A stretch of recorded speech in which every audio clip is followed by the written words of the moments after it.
কুকুরের কামড়কে কে না ভয় পায়? অনেকে আবার শুধু কুকুর দেখলেও ভয়ে সিটিয়ে যান।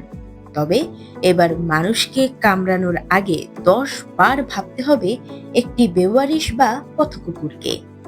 অকারণে বারবার কামড়ানো তো দূরের বিষয়, একবারের পর দুবার কামড়ালেই কুকুরটির ভাগ্যে থাকবে যাবজ্জীবন কারাদণ্ড।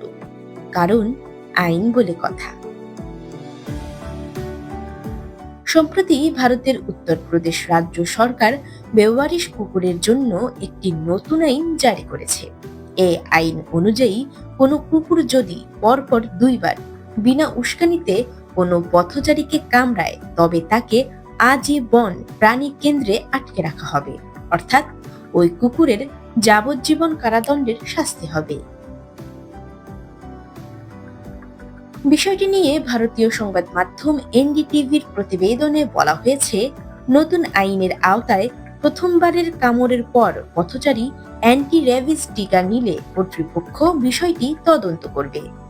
শনাক্ত করা বেওয়ারিশ কুকুরকে প্রাণী জন্ম নিয়ন্ত্রণ কেন্দ্রে নিয়ে জীবাণুমুক্ত করার পর 10 দিন পর্যবেক্ষণে রাখা হবে ও আচরণ লক্ষ্য করা হবে। পরে কুকুরটি ছেড়ে দেওয়া হবে। তবে ছেড়ে দেওয়ার আগে কুকুরের শরীরে মাইক্রোচিপ বসানো হবে, যাতে তাদের সব বিবরণ থাকবে এবং এর অবস্থানও শনাক্ত করা হবে। আর যদি একই কুকুর কোনো মানুষকে উস্কানি ছাড়াই দ্বিতীয়বার কামড়ায়, তবে তাকে আজীবনের জন্য পশু কেন্দ্রে রাখা হবে।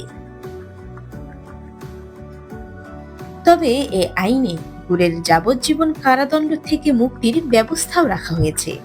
কেউ যদি কুকুরটিকে দত্তক নেয়, তবেই এর শাস্তি মওকুফ হবে।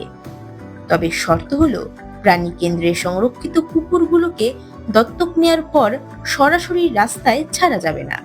একই সঙ্গে কোনো অবস্থাতেই প্রাণীটিকে পরিত্যাগ করা যাবে না এবং এর যত্ন নেয়ার প্রতিশ্রুতি দিতে হবে।